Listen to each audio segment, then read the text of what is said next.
Do you know why the greatest mysteries were always called unspeakable? Why the most profound truths were termed ineffable? Why the highest name of God was never to be spoken? Because, my dear, wonderful friends, in the silence lies the power. Let me share something remarkable with you. In the beginning of creation, before God spoke, "Let there be light," there was silence. This primordial silence was not empty. It was pregnant with all possibility. It was not absence, it was pure potential. This same silence, this same pregnant pause of infinite potential exists within you right now. Consider this. Have you noticed that those who talk constantly about their desires rarely achieve them, while those who quietly go about their way saying nothing seem to manifest everything? This is not coincidence, my friends. This is law. Let me share a personal experience that will illuminate this truth. Years ago, when I first discovered this principle, I had a burning desire to lecture in New York City. Everyone told me to network, to spread the word, to tell people about my ambitions. But something within me, that still small voice, urged silence. For 6 months, I said nothing to anyone. I held my desire in the silence of my heart. I would sit in the silence each night, feeling the reality of standing on that New York stage. I didn't speak of it, didn't announce it, didn't even hint at it. And then, my friends, without any effort on my part, without a single word being spoken, the invitation came. You see, when you speak of your desires, you dissipate their power. It's like opening the oven door while the bread is baking. You let out the heat, and the bread falls flat. Every time you speak of your ambitions, your dreams, your goals, you are opening the spiritual oven door. Let me share something profound from Scripture. In the book of Exodus we read, "The Lord shall fight for you, and ye shall hold your peace." Notice it doesn't say, "and ye shall speak affirmations," or "and ye shall tell everyone your plans." No, it says you shall hold your peace. This peace, this silence, is not passive. It is the most active force in the universe. It is the silence of creation itself. When you enter into this silence, you enter into the very workshop of God. Consider the mighty oak tree. Does it announce its intentions to grow? Does it proclaim its future height? No. In perfect silence it grows. In perfect it manifests its full potential. This is the way of nature. Nature, my friends, never fails. Tonight I will show you how to enter into this silence, how to maintain it, and how to let it work its perfectly in your life. For when you truly understand the power of silence, you will never again feel the need to speak of your desires, to announce your intentions, or to seek validation from others. You will learn why the ancient masters taught their deepest truths in silence, why the greatest achievements are always conceived in silence, and why your own infinite power awaits you in the silence of your own being. This silence, my dear friends, is not the mere absence of sound. It is not the silence of meditation, though that is part of it. It is the profound silence of knowing. Knowing so deeply that words become unnecessary. Knowing so completely that speaking would only diminish the truth. Let me share another experience. A lady once came to me in deep distress. She had been telling everyone about her visualizations, her affirmations, her intentions. For years she had talked about what she was going to manifest, and for years nothing had manifested. I told her one thing: for the next 30 days, say nothing about your desires to anyone. Hold them in sacred silence. She looked at me as if I had asked her to stop breathing, but she agreed to try. Within those 30 days, more manifested for her than in the previous 3 years of constant talking. You see, had finally learned to hold her peace and let the Lord fight for her. This, my beloved friends, is the first key to understanding the power of silence. When you truly grasp this principle, you will understand why all great spiritual teachings begin with silence, why all great achievements are conceived in silence, and why your own infinite power awaits you in the silence of your own being. The first law of silence states this profound truth: all power is in the unspoken word. The moment you speak of a thing, you begin to rob it of its power. This is why the ancient mystery schools demanded absolute silence from their initiates. They understood that power accumulates in silence and dissipates in speech. Let me explain this law through a simple yet profound analogy. Imagine you have a pot of boiling water with a tight-fitting lid, As long as that lid remains sealed, the pressure builds, creating enormous power. But the moment you lift that lid even slightly, the pressure escapes and the power diminishes. Your words are like lifting that lid. Consider this. Have you ever noticed how the most powerful people rarely speak of their plans? They move in silence, like great ships in the night, revealing their presence only after they have reached their destination. This is not coincidence, this is law. Let me share an experience that will illuminate this truth. A young man came to me bursting with excitement about his new business venture. He could hardly contain himself, telling everyone he met about his plans, his strategies, his expected success.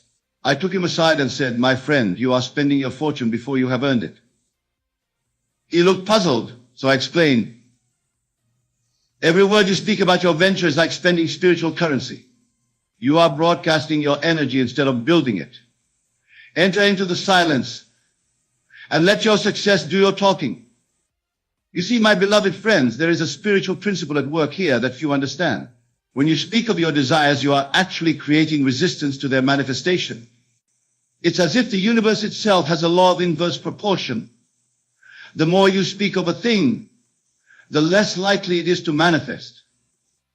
This is why Scripture tells us, "Be still and know that I am God." Notice it doesn't say talk about being still or tell others about your knowledge. It says simply be still. Let me share something profound about this law that few understand. The power of silence is not in what it doesn't do, but in doesn't. Silence builds, silence accumulates, silence magnetizes. When you maintain perfect silence about your desires, you create a vacuum that the universe must fill. Consider the process of gestation. Does a pregnant woman need to announce her condition?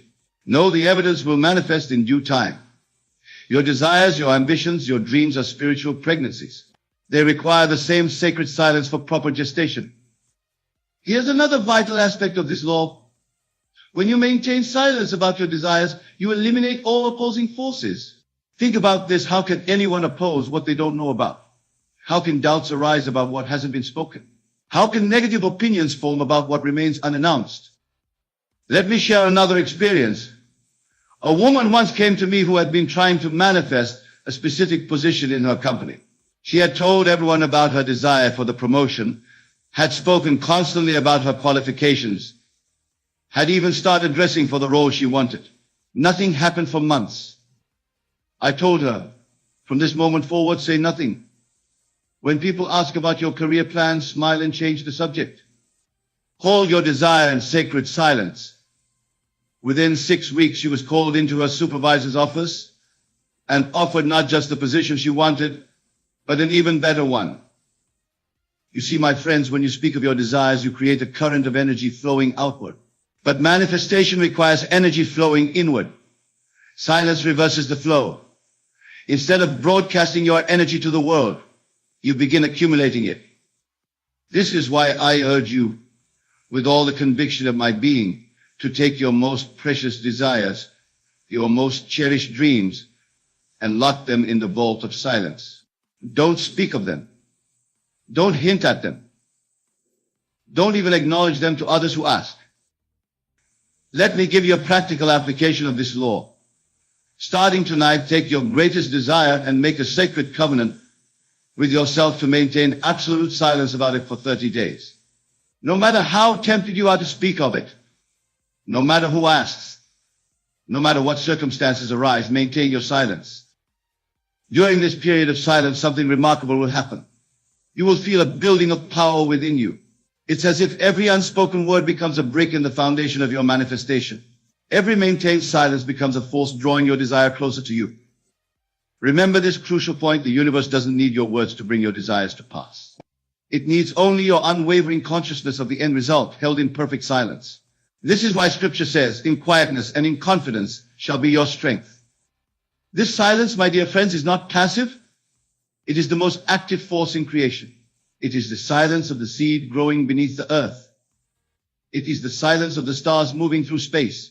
It is the silence of God Himself as He performs His perfect work. When you truly understand this first law of silence, you will never again feel the need to speak of your desires. You will never again seek validation or confirmation from others. You will know with absolute certainty that your silence is more powerful than all the words you could ever speak. Let me share with you what I mean by a mental diet of silence. Most people's minds are like crowded marketplaces full of noise, chatter, opinions, judgments, and endless internal dialogue. They wonder why their manifestations don't come to pass. Yet their mental atmosphere is so polluted with noise that the still, small voice of God cannot be heard. Consider this profound truth. Your mental conversations are more powerful than your spoken words. When you maintain physical silence but continue to engage in mental chatter, you are still dissipating power. The mental diet of silence addresses this deeper level of quietude. Let me share an experience that illustrates this principle perfectly. A gentleman came to me frustrated that despite maintaining physical silence about his desires, nothing was manifesting.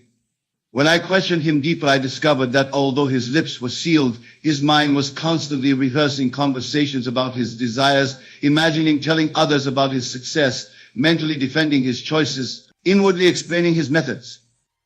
I told him, my friend, you are maintaining physical silence while breaking mental silence. This is like closing your front door while leaving all your windows open. You see, the mental diet of silence involves 3 levels of quietude. First, there is the silencing of mental chatter. This constant internal dialogue, your desires, your doubts, your plans, all of it must cease. When a thought about your desire arises, let it pass through your mind like a cloud passing through the sky. Don't engage it. Don't elaborate on it. Don't wrestle with it. Second, there is the silencing of mental judgment. How many of you constantly judge your progress, evaluate your results, compare your journey to others? This too must cease. Judgment creates ripples in the silent pool of consciousness where manifestation occurs. Third, and most importantly, there is the silencing of mental seeking. This is perhaps the most subtle form of mental noise, the constant seeking, searching, struggling to understand how your desire will manifest. Remember, the how is not your concern. Your only task is to maintain the silence of pure knowing. Let me share another profound experience. A lady who had been studying these principles for years came to me in tears. She had maintained perfect physical silence about her desires, but complained that her mind was screaming. I taught her what I call the Sabbath of the mind, a complete cessation of all mental activity regarding her desire. When a thought about your desire arises, I told her, treat it as you would treat a sound during meditation. Don't fight it, don't engage it, simply let it pass. Within weeks of practicing this mental diet of silence, her entire world began to transform. Here's something crucial to understand about the mental diet of silence. It's not about forcing your mind into silence. Force creates tension, and tension is another form of noise. Instead, it's about developing what I call quiet knowing. Quiet knowing is the absolute conviction that requires no mental rehearsal, no internal discussion, no constant affirmation. It is the silence of absolute faith. Think of a tree. It doesn't mentally rehearse its process of growth. It doesn't engage in internal dialogue whether its fruits will appear. It maintains perfect mental silence while it operates. Let me give you a practical technique for maintaining this mental diet of silence. I call it the 3 silences. First, when a thought about your desire arises, acknowledge it silently and let it pass. Don't engage it, don't fight it, don't try to suppress it. Simply observe it passing through your consciousness like a cloud passing through the sky. Second, when you feel the urge to mentally rehearse or plan, redirect your attention to the feeling of the wish fulfilled. Not the thoughts about it, but the feeling of it being done. Third, when doubt or anxiety arises, enter into what I call the silence of knowing. This is not an empty silence, but the fuller silence of absolute confidence. Remember this vital truth: your mental atmosphere is the soil in which your manifestations grow. If that soil is constantly disturbed by mental chatter, nothing can take root. But in the silence of pure knowing, everything flourishes. Let me share one final experience about the mental diet of silence. A successful businessman once told me his secret. I never think about my goals, he said. I simply know they are accomplished. This is the ultimate mental diet of silence. the complete cessation of mental effort, replaced by quiet knowing. This, my dear friends, is the true power of the mental diet of silence. It's not about suppressing thoughts or forcing your mind into quietude. It's about rising to that level of consciousness where mental chatter becomes unnecessary because you simply know. Start tonight with this practice. When you hold your desire in mind, practice the silence of knowing. Not the silence of suppression, not the silence of effort, but the silence of absolute confidence. Let your mind be as quiet as the depths of the ocean, while on the surface life continues its perfect expression. Let me share with you these three chambers, for they represent the complete architecture of manifestation through silence. Understanding and entering these chambers will transform your entire approach to creation. The first chamber, physical silence. This outer chamber, my beloved friends, is where we begin our journey. But make no mistake, though it is the outermost chamber, it is far from simple. Physical silence goes beyond merely keeping your lips sealed about your desires. Let me share a profound experience that illustrates this. A man came to me proud that he hadn't spoken a word about his goals to anyone. Yet he was constantly nodding, gesturing, smiling knowingly when certain topics arose. His body was speaking what his lips were not. I told him, my friend, true physical silence includes the silence of the entire body. You see, physical silence encompasses every aspect of your outer expression. Your facial expressions, your gestures, your knowing looks, all must maintain the silence. Even your actions must not betray your intentions. This is why Scripture says, let your moderation be known unto all men. The second chamber, mental silence. As we move deeper into the temple of silence, we enter the second chamber, mental silence. This chamber is far more challenging than the first, for here we must silence not just our outer expression, but our inner dialogue. Mental silence is not merely the absence of thought, it is the presence of knowing without thinking. Consider this profound truth. Does a flower think about blooming? Does an oak tree contemplate how to grow? No, they maintain perfect mental silence while the law operates through them. Let me share something remarkable about this chamber. When you truly enter mental silence, you enter into what I call the frequency of manifestation. Just as a radio must be tuned to the right frequency to receive a broadcast, your consciousness must be tuned to the frequency of silence to receive your manifestation. Here's a vital truth about mental silence. It's not about forcing your mind to be quiet. Instead, it's about rising to that level of consciousness where thought becomes unnecessary. Think of it this way. When you know how to drive a car, you don't think about every movement. You operate from a level of knowing that transcends thought. The third chamber, spiritual silence. Now we enter the Holy of Holies, spiritual silence. This innermost chamber is where the real magic happens. Spiritual silence is the silence of your very being. It is the silence of pure awareness, pure consciousness, pure I am. In this chamber, there's no doer, no doing, and nothing to be done. There's only the silence of pure being. This is why Scripture says, be still and know that I am God. Notice it doesn't say think about being still or try to be still. It says simply be still. Let me share an experience that illustrates the power of this chamber. A woman who had mastered both physical and mental silence came to me, still frustrated with her manifestations. I asked her one simple question. In your silence, are you still aware of yourself as the creator? She admitted she was. That, I told her, is the final noise that must be silenced. You see, in spiritual silence, even the consciousness of being the manifestor must dissolve. There must be only the silence of pure being, pure I am. This is why Jesus said, I of myself can do nothing. He had entered the perfect spiritual silence where there is no doer, only the doing. Now, let me share with you how these three chambers work together. In the first chamber, you maintain perfect physical silence about your desire. No speaking, no gesturing, no outer indication of your intention. In the second chamber, you maintain perfect mental silence. No thinking about your desire, no planning, no figuring out the how. In the third chamber, you maintain perfect spiritual silence. The silence of pure being, where there is no separation between you and your desire. Here's a practical technique for entering these chambers. Begin each day with what I call the 3 silences practice. First, for 5 minutes, practice perfect physical silence, not just of speech, but of all outer expression. Then, for another 5 minutes, enter mental silence. Let all thoughts dissolve into the silence of pure knowing. Finally, for 5 minutes, enter spiritual silence, the silence of pure being, where there is no you and your desire, only I am. Remember this crucial truth. Each chamber prepares you for the next. You cannot enter mental silence without first mastering physical silence. You cannot enter spiritual silence without first mastering mental silence. Let me share one final truth about these chambers. They are not separate spaces, but deeper levels of the same silence. Like diving into an ocean. Each chamber takes you deeper into the silence of pure being, purest and pure I am. Start tonight by entering these chambers consciously.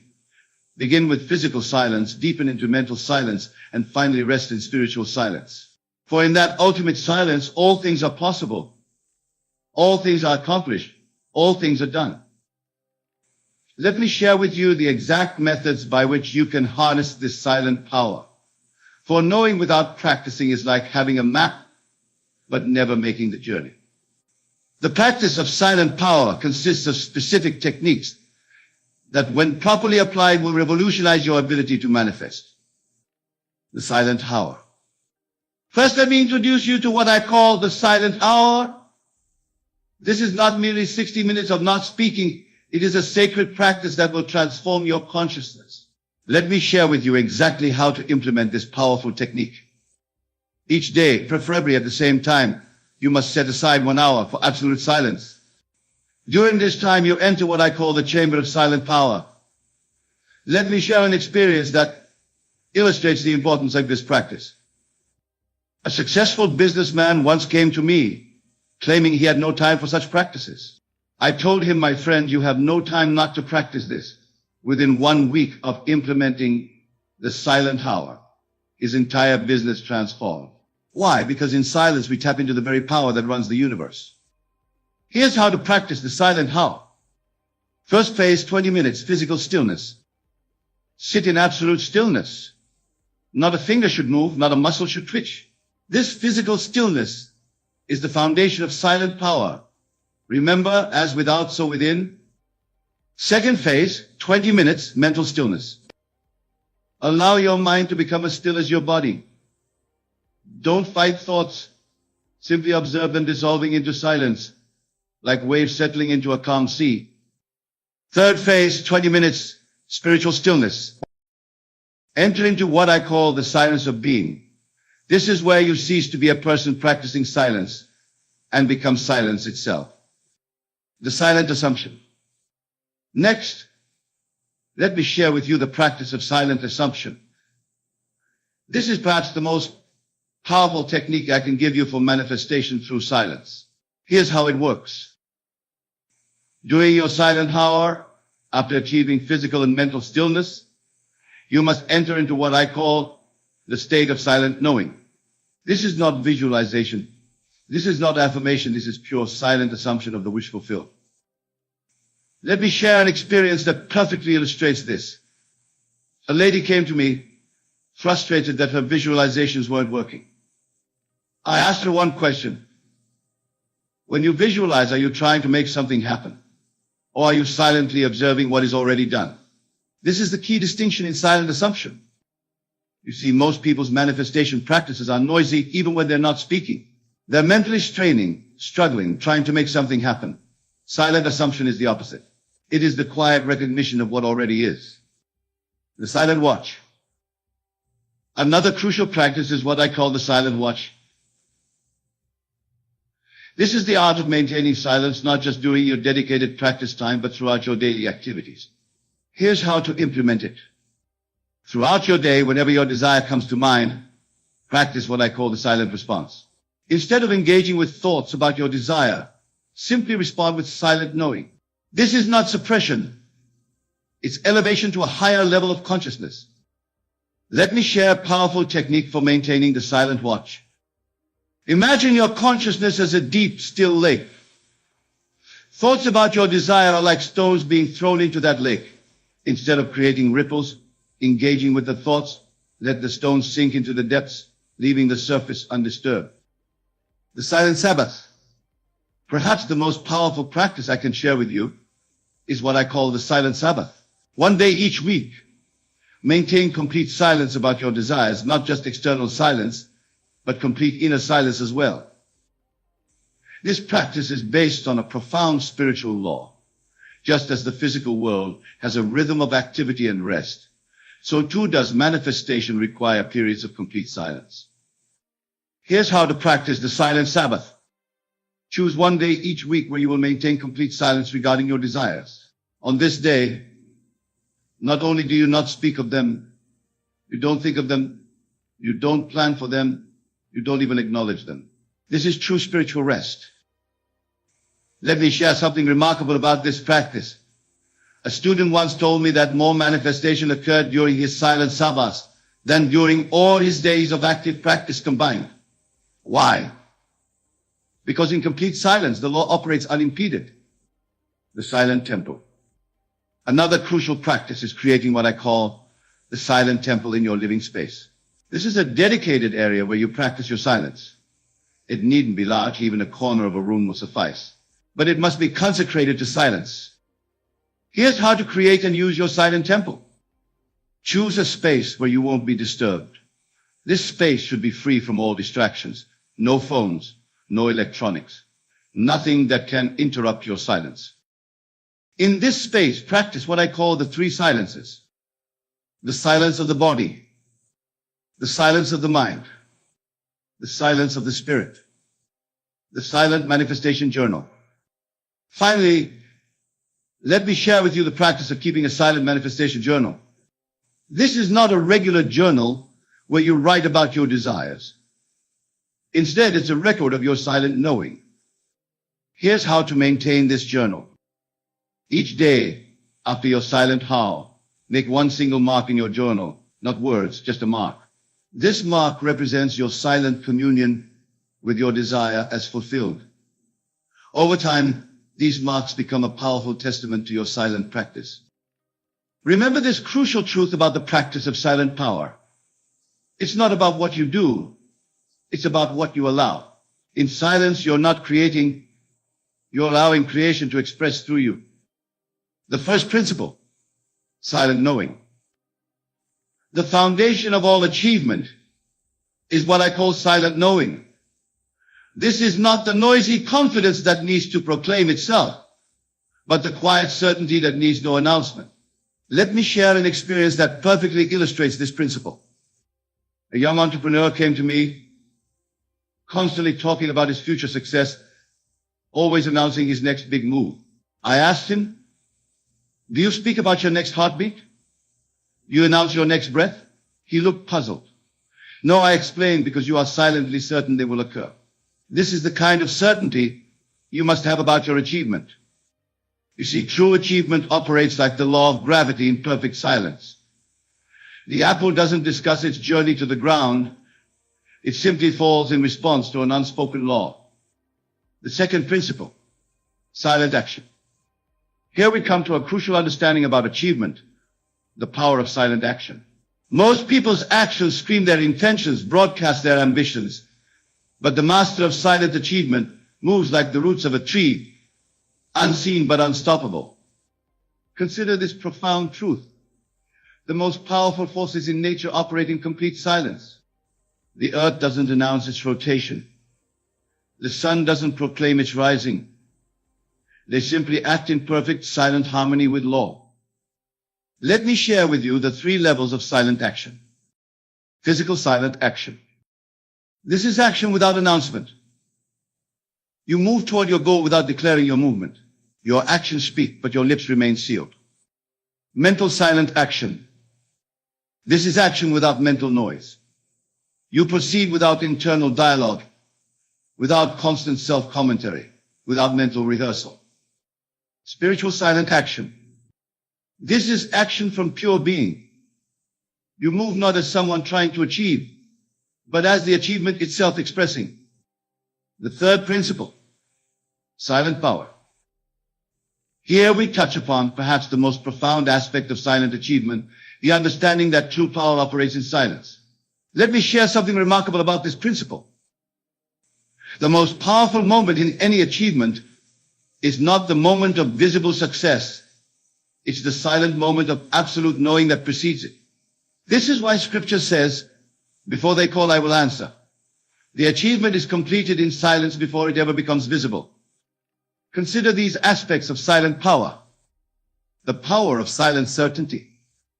This is not the certainty that needs confirmation or reassurance. It is the quiet knowing that simply is. The power of silent progress. True achievement doesn't announce its progress. Like a seed growing beneath the earth, it maintains perfect silence until manifestation is complete.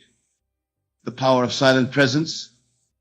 This is the state of being where achievement is not something you're working toward, but something you're silently expressing. The fourth principle, silent timing. One of the most crucial aspects of silent achievement is understanding what I call silent timing.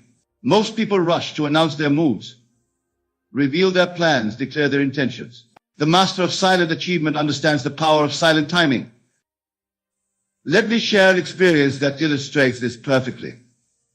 A woman came to me frustrated that her achievements seemed to keep slipping away. When I observed her, I noticed she announced every move before it started. I taught her what I call the silent calendar, letting achievements ripen in silence until their perfect moment of expression. Here are the three aspects of silent timing. The silence of preparation. This is the period where you work in complete silence, telling no one, showing no one, simply preparing. The silence of process. This is the period where the achievement is actually forming, like a baby in the womb. Perfect silence must be maintained. The silence of manifestation. This is where most fail. They break silence just before manifestation is complete. Maintain silence even as your achievement becomes visible. The fifth principle, silent victory. Here we come to the crowning principle of silent achievement, what I call silent victory.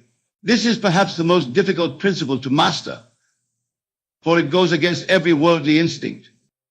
When achievement comes, when success manifests, when victory is won, maintain your silence. Let me share why this is so crucial. The moment of achievement is not the end. It is merely a visible confirmation of what was already true in silence. By maintaining silence, even in victory, you maintain the channel through which greater achievements will flow. Consider these aspects of silent victory. The silence of accomplishment. Let your achievements speak for themselves. The truly accomplished never need to proclaim their accomplishments. The silence of success. True success is like the sun. It needs no announcement, no proclamation. Its presence is self-evident. The silence of mastery. The true master is known by their silence. They need not speak of their mastery. It speaks through their being. Let me share with you the practical application of these principles. Begin tonight with what I call the silent achievement practice. Choose your next achievement. Enter into perfect silence about it, physical, mental, and spiritual. Move toward it with silent action. Maintain silence even as it manifests. Continue in silence after it is achieved.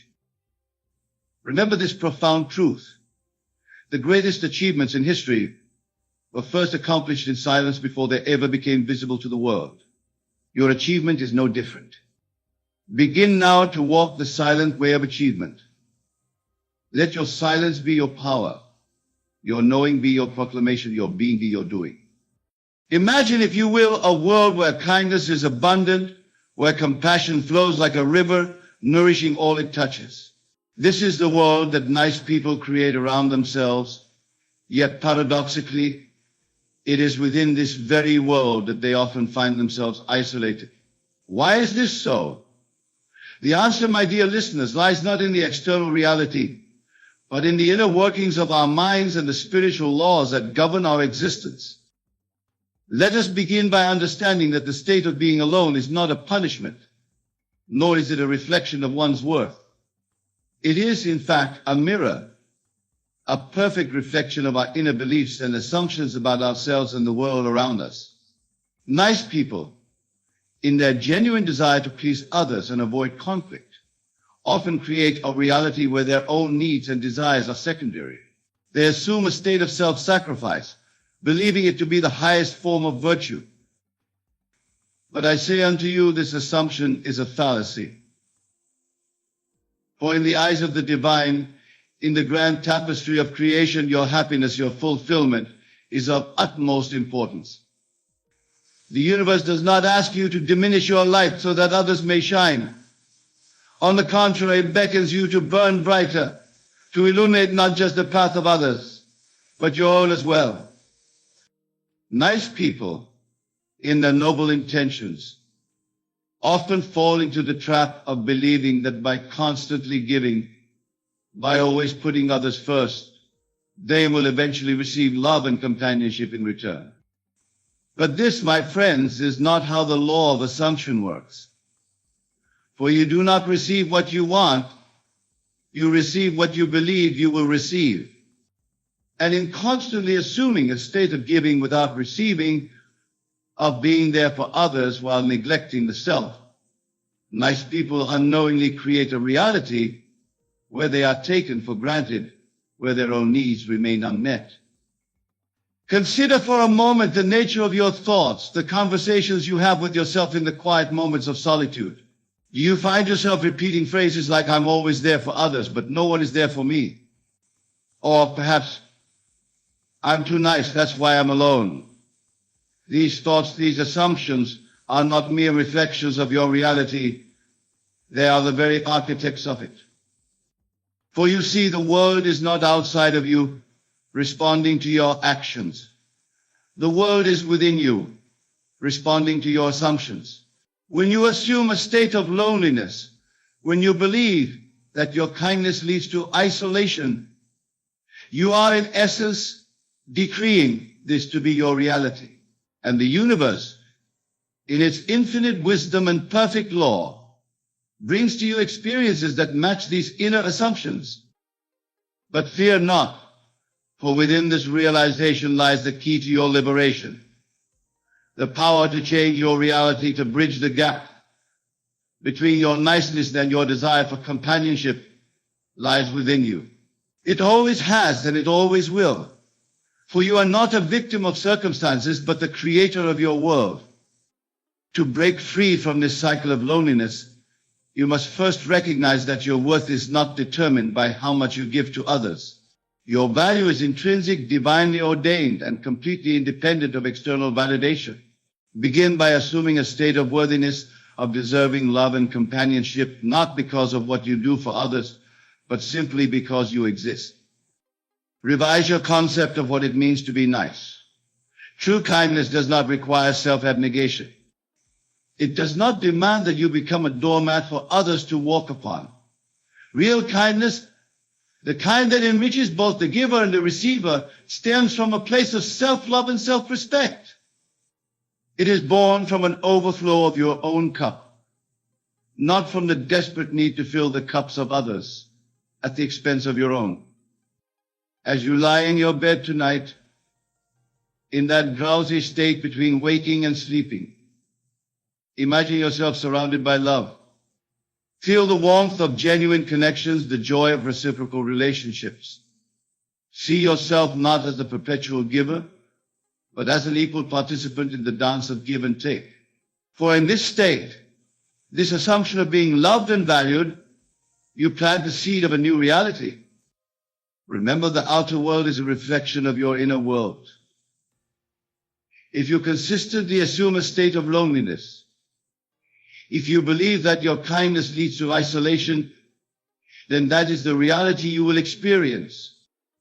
But if you dare to assume a state of being loved, or being appreciated for who you are rather than just what you do for others, then watch as the world rearranges itself to match this new inner conviction. This transformation will not happen overnight, for the habits of thought and belief are deeply ingrained. But with persistence, with unwavering faith in the law of assumption, you will begin to see changes. People will start to value your presence, not just your presence. They will seek your company for who you are, not for what you can do for them. In this journey of transformation, you may find that some relationships fall away. Do not be alarmed, for this too is part of the process. As you align yourself with your true worth, as you begin to radiate self-love and self-respect, those who are drawn to you solely for what they could get will naturally drift away. But in their place, you will attract individuals who resonate with your new frequency, who appreciate the fullness of your being. Nice people often find themselves alone because they have not yet realized the power of their own imagination. They focus on the lack in their lives, on the absence of companionship, unknowingly perpetuating this very state. But I say unto you, shift your focus. Instead of dwelling on what you don't have, immerse yourself in the feeling of having what you desire. Imagine with all the vividness you can muster the joy of deep, meaningful connections. Feel the warmth of a loving embrace. Hear the laughter of shared moments. Experience the comfort of being truly understood. For in doing so, you are not engaging in mere fantasy. You are engaging in the most powerful creative act available to you as a human being. The human imagination is not a place to escape reality. It is the very workshop in which reality is forged. When you assume the feeling of the wish fulfilled, when you live from the end, as if your desire for companionship and love has already been realized, you set in motion forces beyond your comprehension. The entire universe conspires to bring your assumption into physical manifestation. But here, my dear listeners, is where many nice people falter. They may briefly imagine a better reality, but then quickly return to their habitual thoughts of loneliness and unworthiness. They allow the current circumstances to dictate their inner state, rather than allowing their inner state to dictate their circumstances. To break free from this cycle, you must persist in your new assumption. When doubts arise, as they inevitably will, do not fight them. Simply observe them, acknowledge them, and then gently return to the feeling of your wish fulfilled. For the war is not won by battling against what you don't want, but by consistently embodying what you do want. Nice people often struggle with this concept because they have been conditioned to believe that focusing on their own desires is selfish. But I assure you, there is nothing selfish about assuming a state of love and fulfillment. For when you are filled with love, when you are truly content and at peace, you become a beacon of light in this world. Your joy, your fulfillment becomes a gift to all those around you. Consider for a moment the impact of a truly fulfilled, genuinely happy individual. Their very presence uplifts those around them. Their joy is contagious. Their peace is inspiring. By assuming a state of love and companionship, by living from this state, you are not depriving others. You are showing them what is possible for them as well. As you continue on this path, you may notice that your definition of nice begins to evolve. No longer will it be synonymous with self-sacrifice and people-pleasing. Instead, it will come to represent authenticity, self-respect, and genuine compassion, not just for others, but for yourself as well. This new understanding of niceness will naturally attract different experiences into your life. You will find that people respond to you differently. They will sense the shift in your energy, the newfound confidence in your demeanor. You will no longer be seen as someone to be taken advantage of, but as someone to be respected and cherished. But remember, my friends, this change begins within you. It starts with a simple decision, the decision to no longer accept loneliness as your default state.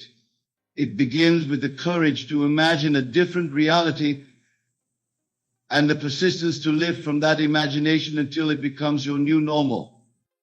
As you embark on this journey, be patient with yourself. The habits of a lifetime are not undone in a day.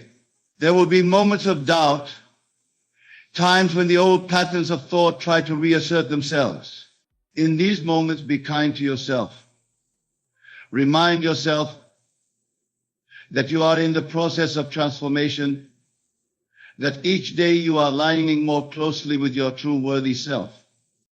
Realize that the journey from loneliness to love is not about changing who you are at your core. It's about removing the false beliefs and assumptions that have clouded your true nature. For you see, love and companionship are your birthright. They are not something you need to earn through constant giving or self-sacrifice. They are the natural state of a being who recognizes their own divine nature. As you continue to assume this new state, you may find that your actions begin to change naturally. No longer will you feel compelled to say yes to every request, to put yourself last in every situation. Instead, you will find a beautiful balance, the ability to be kind and compassionate, while also honoring your own needs and boundaries. This balance is crucial, for it is the foundation upon which healthy relationships are built. When you value yourself, when you treat yourself with love and respect, you teach others how to treat you. You create a standard, an expectation of mutual respect and care that becomes the cornerstone of all your interactions. Nice people often find themselves alone because they have been operating under a flawed assumption, the belief that love must be earned through constant giving and self-sacrifice. But love, true love, is not a transaction. It is not a reward for good behavior or selfless acts. Love is a state of being, a frequency that you can tune into at any moment. When you truly understand this, when you internalize this truth, you will find that loneliness begins to dissolve. For how can one be truly alone when they are in constant communion with the divine love that permeates all of creation? This realization, this shift in perspective, is the true turning point in the journey from isolation to connection. As you continue to live from this new assumption, as you persist in the feeling of being loved and valued, you will begin to notice subtle changes in your external reality. Perhaps a stranger will smile at you warmly, or a colleague will seek out your company during lunch. These may seem like small things, but they are the first ripples of change in the vast ocean. Do not discount these small changes, for they are proof that your inner world is indeed shaping your outer reality. Celebrate them, for in doing so, you reinforce your new assumption and accelerate the manifestation of your desires. Remember, the path from loneliness to love is not about becoming someone else. It's about becoming more fully yourself. It's about shedding the false beliefs and limiting assumptions that have kept you isolated and stepping into the fullness of your being. As you continue on this journey, you may find that your definition of companionship evolves as well.